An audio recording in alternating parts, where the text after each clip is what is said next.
안녕하세요. 김학영 노무사입니다. 이번 시간에는 연차 유급휴가에 대해서 알아보도록 하겠습니다. 이번 교육을 다 듣고 나시면 연차 유급휴가에 대해서 전반적인 내용을 다 숙지하실 수 있을 것 같습니다. 교육 목표는 주변 사람들에게 연차 유급휴가 상담을 해줄 수 있는 수준에 도달하는 것입니다. 연차 유급휴가는 근로기준법 제60조에서 규정하고 있는데요. 근로기준법 제60조를 살펴보고 연차 휴가가 어떻게 발생되는지 몇 개가, 그리고 사용할 수 있는 기간과 수당으로 받을 수 있는 기준, 그리고 회계연도 기준으로 연차휴가 사용하는 것도 알아보도록 하겠습니다. 먼저 근로기준법 제60조입니다. 근로기준법 제60조 제1항에서는 1년간 80% 이상 출근하면 15개의 휴가를 부여하도록 규정하고 있습니다.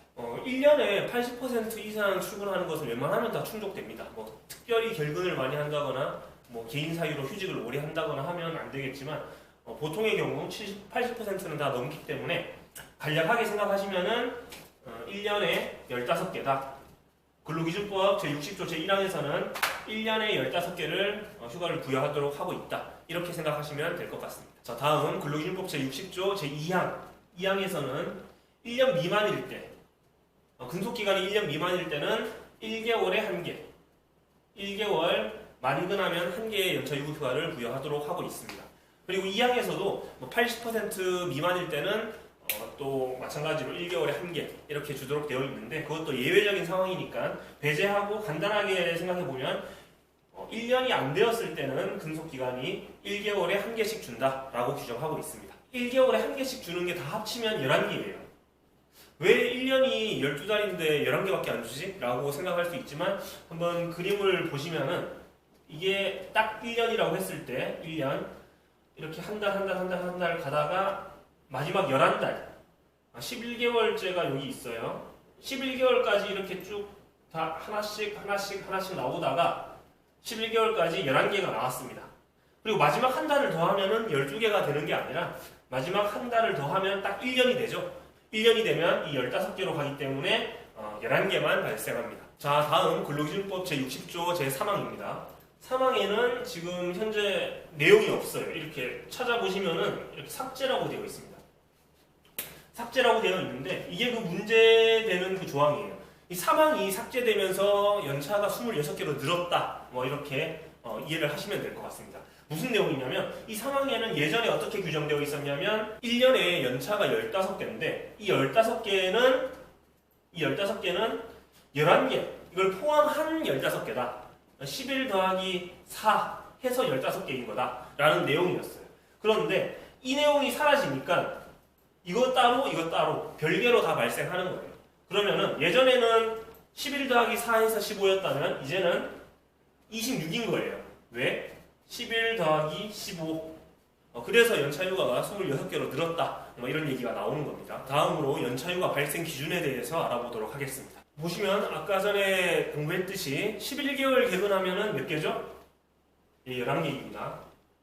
1개월 개근에 하나씩 해서 11개가 나오고요. 그러다가 입사 후 만 1년을 딱 채우는 순간 몇 개를 더 주죠? 네, 15개를 더 줍니다.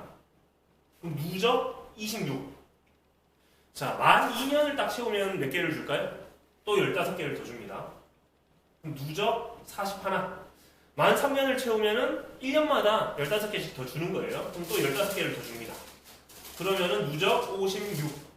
이렇게 되는데요. 그런데 근로기준법 제60조 제4항에서는 또 가산휴가라는 게 있습니다. 가산휴가는 뭐냐면 2년마다 연차 하나씩 더 주라는 건데요. 1년 미만일 때 11개 나오는 거 배제하고, 이거를 배제하고 생각해보면 이렇게 하시면 쉽게 이해하실 수 있습니다. 가산휴가는 이렇게 나옵니다. 15, 16 이렇게 두 개씩 17, 18 쭉 가다가 마지막에 25. 1년차 때 15개, 2년차 때 15개, 3년차는 16개, 5년차 17개, 이렇게 조금씩 늘어갑니다. 늘어가다가 마지막 25개가 되면 더 이상 늘어나지는 않습니다. 그러면 지금 만 3년 했을 때는 15가 아니라 16이 되겠죠? 16이 되고 누적 57개가 맞습니다. 그러면은 연습 문제를 하나 풀어보도록 하겠습니다. 입사를 17년 5월 29일에 했고요.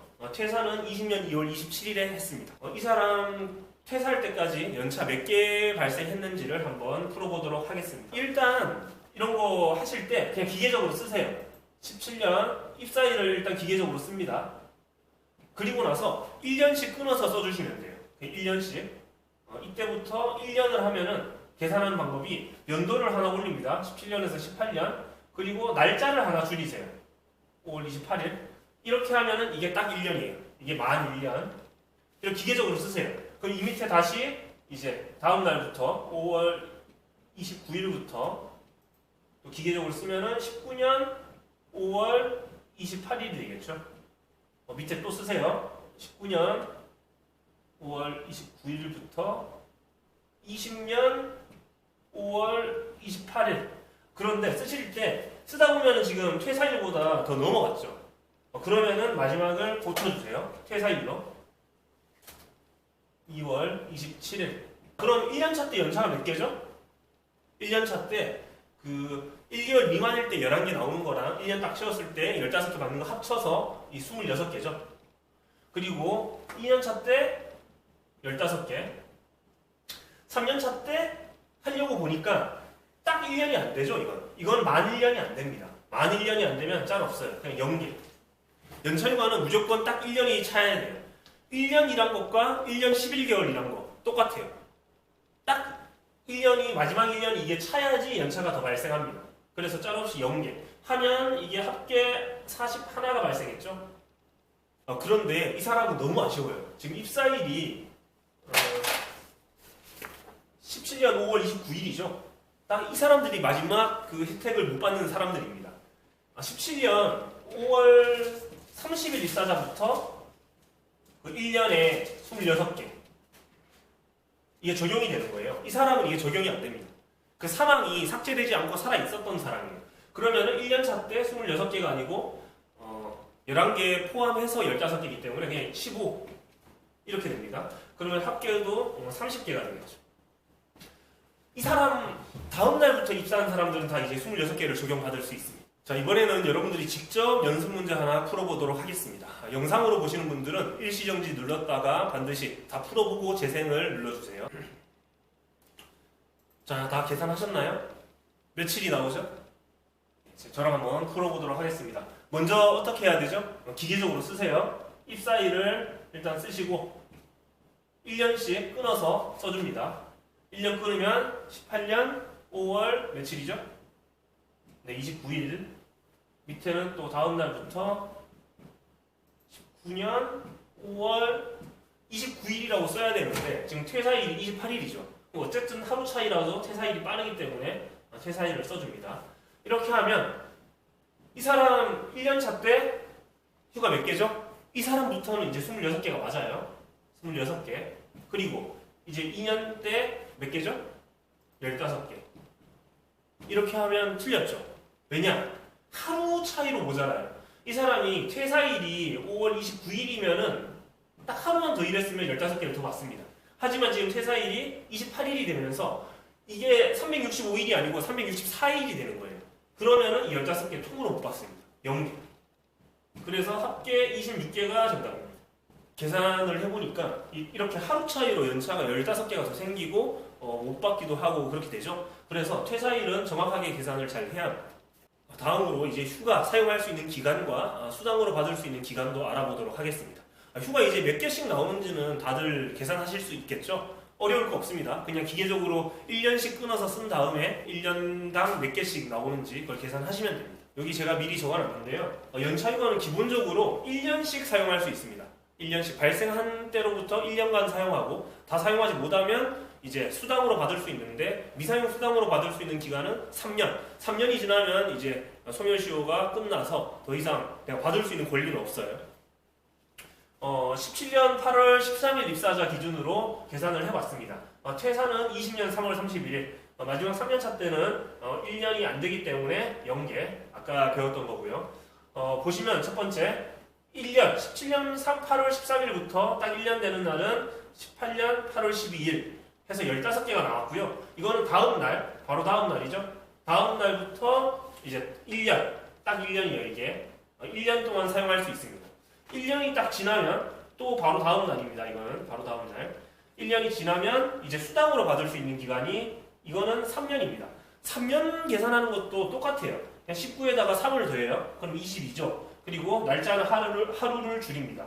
그럼 8월 12일 이렇게 계산하시면 됩니다. 그래서 이렇게 쭉 쓰시면은 여러분들도 몇 개가 발생했고 사용할 수 있는 기간은 또 1년 그리고 그 다음 달로부터 3년 동안 수당으로 받을 수 있다. 이렇게 계산하시면 어려울 건 없습니다. 그런데 원래 여기가 26개죠? 지금 1년 미만일 때는 다시 설명드리기 위해서 빼고 설명드린 거예요. 1년 했을 때 15개 나오는 거 기준으로 설명을 드렸습니다. 1년 미만일 때는 계산하는 방법이 조금 다릅니다. 자, 그렇다면 연차 미사용 수당. 이 수당이 연차 미사용 수당인데 이거는 뭐 어떻게 계산을 할 수 있을까요?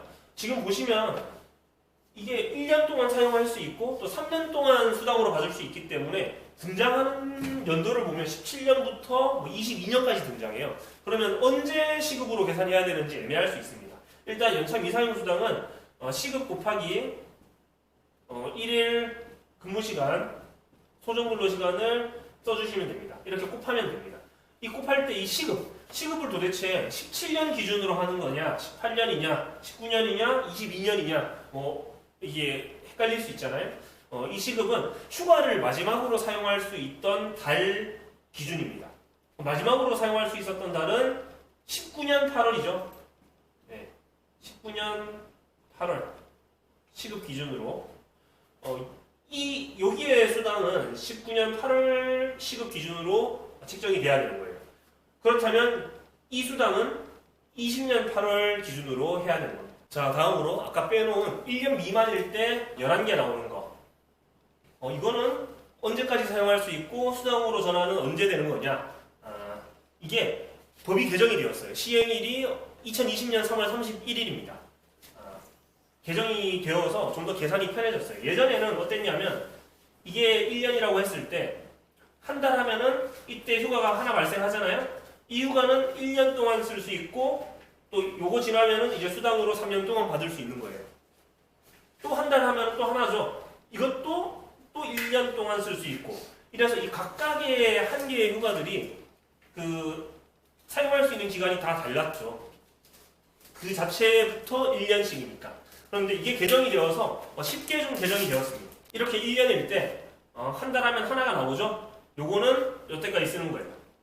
또 하나가 나오면 이것도 요때까지. 또 하나가 나오면 이것도 이때까지. 그래서 입사 후 1년 안에 다 써야 돼요. 그러면은 11개월째도 개근하면 또 하나가 나오잖아요. 이거는 한 달 안에 다 써야 되는 거예요. 그래서 1년 미만일 때 발생한 그 각각의 한 개씩 다 모이면 이게 11개잖아요. 이 11개는 다 1년 안에 다 사용을 해야 돼요. 이렇게 법이 개정이 되었어요. 노동자한테 특별히 유리할 건 없죠. 왜냐하면 원래는 더 길었잖아요. 휴가를 사용할 수 있는 기간이 좀 줄어들긴 했죠. 그래서 유리할 건 없는데 그래도 좀 계산이 편해졌습니다. 그래서 노동자들도 내가 휴가 정확히 몇 개 사용할 수 있는지 좀 더 직관적으로 생각을 해보기가 쉬워졌죠. 이거를 잘못 광고하는 사람들도 있고 잘못 이해하시는 분들도 있는데 1년 안에 써야 되고 못 쓰면 어떻게 되죠? 당연히 11개인데 하나도 못 썼어요. 1년 안에. 그럼 이 11개가 사라지는 게 아니고 11개를 다 이제 수당으로 받을 수 있습니다. 수당으로 받는 권리는 당연히 존재하는 것이고요. 휴가가 뭐 더 사라진다거나 1년에 26개는 26개인데 1년 안에 안 쓰면 사라진다거나 그런 개념은 아니에요. 사용할 수 있는 기간은 1년으로 제한이 됐지만 다 못 쓴다고 하면 당연히 미사용 수당으로 받을 수 있습니다. 다음은 회계연도 기준 연차 유급휴가 계산하는 방법 알아보도록 하겠습니다. 회사의 회계연도는 뭐 정하기 나름입니다. 여러 가지가 있는데 가장 대표적인 게 1월 1일부터 12월 31일 그리고 뭐 3월 1일부터 2월 28일까지 이 두 개 정도가 대표적인 것 같아요. 연차휴가는 입사일을 기준으로 해서 부여하는 게 원칙인데요. 300명 직원이 있는 회사에서는 각각의 입사일이 다 다른데 그 기준으로 연차휴가를 부여하자면 너무 좀 헷갈릴 수 있겠죠. 그래서 관리상 편하게 하기 위해서 회계연도 기준으로 연차를 부여하는 것도 인정하고 있습니다. 지금부터 이거 어떻게 계산하는 건지 알아볼 텐데요. 1년 미만일 때 11개 나오는 거 그건 또 헷갈리니까 마지막에 따로 알아보도록 하겠습니다. 회계연도 기준 연차 계산은 별로 어려울 건 없어요. 처음에 한 번 정산하고 나서 다시 1년씩 끊어서 간다 이렇게 생각하시면 될 것 같습니다. 회사의 회계연도가 1월 1일부터 12월 31일이라고 할게요. 18년 7월 1일에 입사한 사람 기준으로 한번 계산해 보겠습니다. 18년 7월 1일에 입사한 사람 이 사람은 1월 1일부터 12월 31일까지로 관리하기 위해서는 한 번 정산을 해야 돼요. 이때부터 18년 12월 31일까지 이때 한번 정산을 하고 나면 그 다음부터는 이제 19년 1월 1일부터 이제 19년 12월 31일 이렇게 1년씩 쭉쭉 끊어서 갈 수 있잖아요. 그래서 이거를 정산하는 게 핵심입니다. 정산을 어떻게 하느냐? 비례해서 하면 됩니다. 비례해서. 지금 7월 1일 입사자 같은 경우에는 1년이 12달인데 딱 가운데 입사하는 사람이죠. 6개월 딱 끝나고 입사했습니다. 제가 계산하기 귀찮아서 일부러 입사일을 7월 1일로 했어요. 그러면 딱 절반이죠. 그럼 1년에 원래 15개가 나와야 되는데 2분의 1 해서 7.5개 이렇게 됩니다. 그러면은 그 다음 해는 이렇게 1년 쭉 하면 15, 그 다음 해도 1년 쭉 하면 15, 그 다음에 16 이렇게 아까처럼 그냥 똑같이 계산하시면 돼요.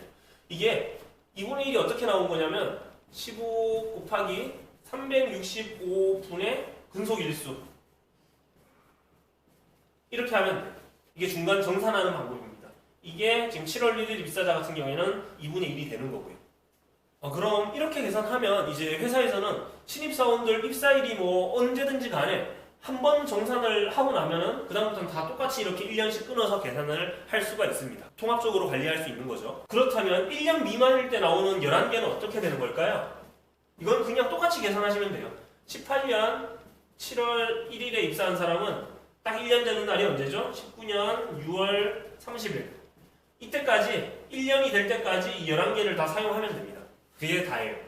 똑같이 11개가 나오는 거고 사용 기한은 1년. 이거는 별도로 발생하는 거고 중간 정산하는 거는 이 계산 방법대로 하시면 됩니다. 연습 문제 하나 풀어보고 넘어가도록 하겠습니다. 영상으로 보시는 분들은 반드시 일시정지 하시고 다 풀어보시기 바랍니다. 자, 다 계산해 보셨나요?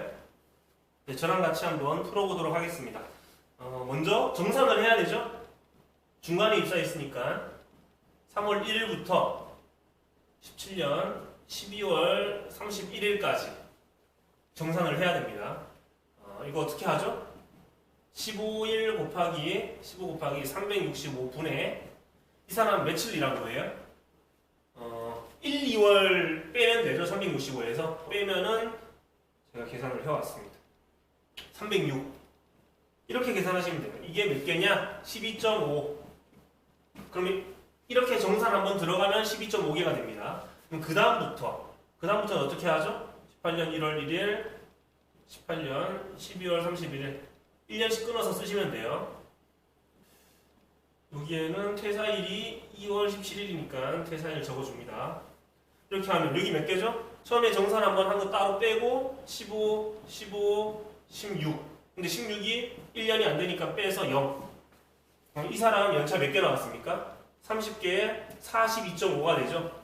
42.5가 되는데 지금 뭐가 빠졌죠? 1년 미만일 때 11개 그거는 더하면 53.5인데 이 사람 입사일을 잘 보셔야 돼요. 입사일이 3월 1일이죠. 17년 그러면 이거 없어요. 11개 이 계산이 맞습니다. 42.5 이 사람 입사일 기준으로 계산하면 어떻게 되는지 한번 해볼까요? 지금 42.5가 되는데 입사일 기준으로 하면 잘 보이시나요? 17년 3월 1일 입사잖아요. 그러면은 하나씩 써줍니다. 2월 28일 그리고 18년 3월 1일부터 19년 6월 28일 19년 3월 1일부터 26년 2월 17일 그럼 이게 15개 여기도 15개 마지막은 1년이 안 되죠? 그러면 없어요. 그럼 입사일 기준으로 하면은 30개입니다. 30개 이거 합치면 30개예요. 그런데 지금 회계연도 기준으로 하니까 42.5 더 많이 받았죠? 이렇게 계산되는 경우도 있습니다. 그런데 더 적게 받는 경우도 있어요. 더 적게 받는 경우. 이 사람이 퇴사를 지금 2월 17일에 한 게 아니라 만약에 2월 28일에 했다고 가정을 해봅시다. 2월 28일. 그러면은 이 입사일 기준으로 계산할 때 이게 2월 28일이 되면 마지막에도 16개가 더 붙죠. 그러면 46입니다. 46. 그런데 회계연도 기준으로 했을 때는 여기가 2월 28일이 된다고 해도 지금 뭐 추가로 1년이 안 돼요. 그럼 0개 그대로. 그러면 42.5 그대로 유지가 됩니다. 그러면은 입사일 기준으로 한 게 3.5개가 더 많죠? 그러면은 입사일 기준으로 할 수 있어요. 이게 뭐냐면 자기가 퇴사하는 시점에서 회계연도 기준으로 쭉 적용받았더라도 입사일 기준으로 한번 계산해 봤을 때 회계연도 기준보다 더 많다라고 하면 입사일 기준으로 해서 부족한 거 정산해 주십시오 라고 하면 해줘야 되고, 안 주면은 근로기준법 위반하는 겁니다. 형사처벌 받을 수 있어요. 그래서 반드시 입사일 기준으로 내가 계산할 줄 알아야 돼요. 퇴사할 때 회계연도 기준으로 할 때 내가 몇 개를 받았던지 간에 입사일 기준으로 계산했을 때 뭐가 더 많은지 비교를 해봐야 합니다. 머리가 복잡하시죠? 좀 어려운데 이거를 연습 문제 한번 곱씹어 보시고 다시 한번 풀어 보시고, 다음 시간에는 연차 사용하는 방법, 그리고 사용 촉진, 사용 대책까지 알아보도록 하겠습니다. 수고하셨습니다.